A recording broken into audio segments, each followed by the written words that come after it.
হুগলিতে মাহেশের উল্টো রথযাত্রা এসে দেশের প্রধানমন্ত্রী নরেন্দ্র মোদী, স্বরাষ্ট্রমন্ত্রী অমিত শাহ, নিজের দলেরই সাংসদ মহুয়া মৈত্র, সিপিএম নেত্রী দীপশিতা ধরকে একযোগে আক্রমণ করলেন তৃণমূল সাংসদ কল্যাণ ব্যানার্জি।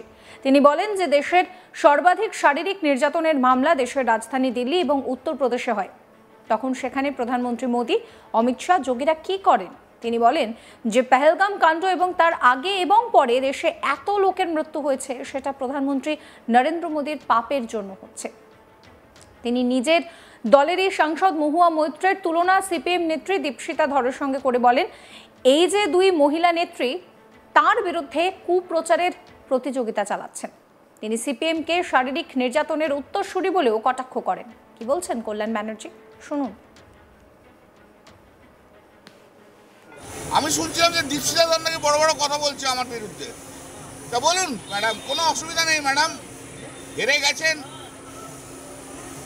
জামানত বাজেয়াপ্ত হয়ে গেছে, গায়ে তো জ্বালা আছে, তো এত বড় বড় যে কথা বলছেন ম্যাডাম, কানাইপুরে যে ডিফ অ্যান্ড ডাম মহিলা হলো তখন তো একবার এলেন না, ওই তখন তো এলেন না।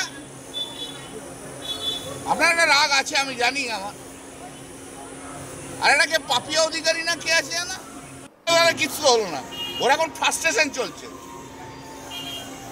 সৃজন চক্রবর্তী নিয়ে নিল, ওই কেন্দ্রীয় স্তরের সব ইয়ে হয়ে গেল, এখানে মীনাক্ষী হয়েছে, ওর জায়গায় হচ্ছে না, আর হেরে যাওয়ার পর তো একদম দামই নেই সিপিএম এর। ওর খুব রাগ আমার উপর, কি করা যাবে, ও আবার মহুয়ার সঙ্গে আবার একসঙ্গে তালে তাল মেলাচ্ছে। চলুন লড়ে যান দুজনে একসঙ্গে, দেখি আমি। আপনার মোদি যখন আগের বার এলো তখন তো অপারেশন সিঁদুর নিয়ে অনেক কিছু বললো, এখনো জঙ্গিরা ধরা পড়লো না, আবার আসছে। ব্যর্থ তো ভারতবর্ষের প্রধানমন্ত্রী, আমাদের যে প্রধানমন্ত্রী আছে এরকম আনসাকসেসফুল প্রধানমন্ত্রী, ব্যর্থ হোম মিনিস্টার ভারতবর্ষ কখনো দেখেনি। এরা শুধু কথা বলে, কাজ করে না কিছু। অমুক করুকা, তমুক করুকা, সেন করুকা, অনুক করুকা এসব বলে, কাজের ভাবে অষ্টলম্বা, কিচ্ছু করতে পারে না, একদম ব্যর্থ, কোনো কাজের নয় এরা। ওদের একটা প্রশ্ন করুন, ও আবার তো 31 জন না কজন মারা গেছে, এই নরেন্দ্র মোদীর পাপে এত মানুষ মারা যাচ্ছে। চল 26-এ কি 260 হবে? দেখো ভাই, বিজেপি বিরোধী দলনেতা হবে না এইটুকু আমি জানি। শুভেন্দু হারবে বলছেন? বিজেপি শুভেন্দু বিরোধী দলনেতা হবে না, কেউ বিরোধী দলনেতা হবে না, মানে বিরোধী দলের তকমা থাকবে না। না বিরোধী দল থাক, মানে হ্যাঁ সেইভাবে বিধানসভা অনুযায়ী তাই হচ্ছে, বিরোধী দলনেতা হয় না, বিরোধী দল থাকে, আমরা যেমন বিরোধী দল, কিন্তু আমাদের তো বিরোধী দল নেতা নেই, বিরোধী দল হিসেবে থাকবে, কিন্তু বিরোধী দল নেতা পাবে না, তাহলে কিছু করার নেই। তাহলে কি আপনি বাম কংগ্রেসের দিকে ইঙ্গিত করবেন? মানে বাম কংগ্রেস তো নেই, ওদের কিছু হবেই না, এইসব বংশধররা এখন রয়েছে, কোনো নাতি কোনো নাতনি, বিখ্যাত সব নাতি নাতনিরা এখন সব। প্রসঙ্গত, কসবার ল কলেজে মূল অভিযুক্ত মনোজিৎ মিশ্রের সঙ্গে সেই কলেজে অস্থায়ী কর্মী হিসেবে নিয়োগ করার বিরুদ্ধেও সরব হন তৃণমূলের সাংসদ কল্যাণ ব্যানার্জি। কি বলছেন তিনি, শুনুন। তৃণমূলের নেতাদের অস্থায়ী কাজের জন্য, যদিও আমি ব্যক্তিগতভাবে মনে করি যে নেতা যারা তারা সেই ইনস্টিটিউশনে অস্থায়ী কর্মী হওয়া উচিত না, এটা ব্যক্তিগতভাবে মনে করি। যদি দিতেই হয় অন্য তৃণমূলের কর্মীরা আছে তাদের দিক না, কিন্তু সেটা কথা নয়। কথা হচ্ছে আজকে যারা বলছি উত্তরপাড়া কলেজে সিপিএমের মানে সেই সময়কার সিপিএমের কারা কারা ছিল দেখো।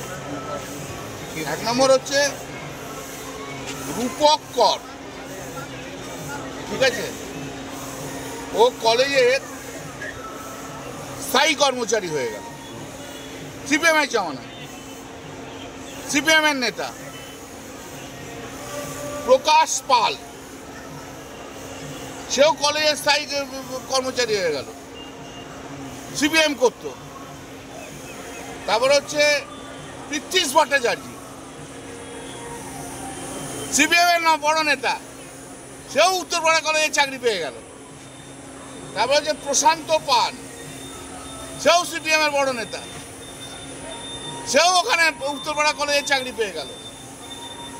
তারপরে যে কমরেড বাসুদেব সামন্ত, সেও বড় নেতা, সেও ওখানে চাকরি পেয়ে গেল। তারপরে যে কমরেড বাসুদেব নস্কর, সিপিএম এর বড় নেতা, উত্তরপাড়া কলেজে চাকরি পেয়ে গেল। তা সিপিএম জমানায় যত সিপিএম এর নেতাদের সব ঢুকিয়ে দিয়ে চলে গেছে। এরা তো রিটায়ার তো এখন করবে না, রিটায়ার করতে করতে 2030-40 হয়ে যাবে। তা আমাদের লোক ঢোকাবে কোথায়? কোনো কাউকে ঢোকানোর জায়গাই নেই কারণ। সিপিএম সব খেয়ে নিয়ে চলে গেছে পশ্চিমবাংলায়, আর বিজেপির সব জন্ম হয়নি তখনও। মোদি এসে কি বলবে? নরেন্দ্র মোদী যদি সিপিএম জমানায় এখানে আসতো বলতো তাহলে বুঝতে পারতাম। নরেন্দ্র মোদী তো এখানে আসছে যখন তো পশ্চিমবাংলায় গণতন্ত্র আছে। পশ্চিমবাংলায় যখন গণতন্ত্র ছিল না তখন নরেন্দ্র মোদীর হিম্মত হয়নি পশ্চিমবাংলায় আসার, অমিত শাহের হিম্মত হয়নি পশ্চিমবাংলায় আসার সিপিএম এর বিরুদ্ধে লড়াই করার জন্য। এটা সুখের দিনে সব আসছে। ও মোদি আসুক আর যোগী আসুক, হবে না কিছুই। একটু বড় বড় কথা বলবে, কিছুই হবে না। এখানে মমতা ব্যানার্জি ছাড়া কোনো জায়গা নেই। আর এই যে সবচেয়ে বেশি কোথায় হচ্ছে ভাই, তোমরা তো দেখাবে না। সবচেয়ে বেশি উত্তরপ্রদেশে হচ্ছে, সবচেয়ে বেশি দিল্লিতে হচ্ছে। প্রতিদিন গড়ে দিল্লিতে 4টে করে হয়। নরেন্দ্র মোদী কি করে? অমিত শাহ কি করে?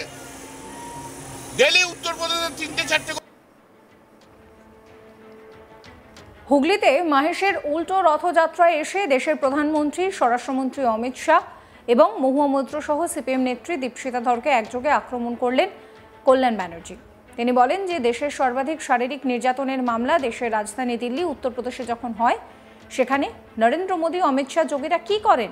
তিনি আরও বলেন যে পেহেলগাম কাণ্ড এবং তার আগে ও পরে দেশে যে এত লোকের মৃত্যু হয়েছে সেটা নরেন্দ্র মোদীর পাপের জন্য হয়েছে। তিনি নিজের দলের সাংসদ মহুয়া মৈত্রর তুলনা করেন সিপিএম নেত্রী দীপশিতা ধরের সঙ্গে। বলেন যে এই দুই মহিলা তার বিরুদ্ধে কুপ্রচারের প্রতিযোগিতা চালাচ্ছে। তিনি সিপিএমকে শারীরিক নির্যাতনের উত্তরসূরি বলেও কটাক্ষ করেছেন। একই সঙ্গে কসবা ল কলেজে মূল অভিযুক্ত মনোজিৎ মিশ্রের সেই কলেজে অস্থায়ী কর্মী হিসেবে নিয়োগ করার বিরুদ্ধেও তিনি সরব হয়েছেন এবং তিনি পরিষ্কার বলছেন যে সিপিএম চক্রান্ত করছে এবং সিপিএম এর জন্যেই নাকি এই ধরনের ঘটনা ঘটে বলেও তিনি কিন্তু কটাক্ষ করেছেন।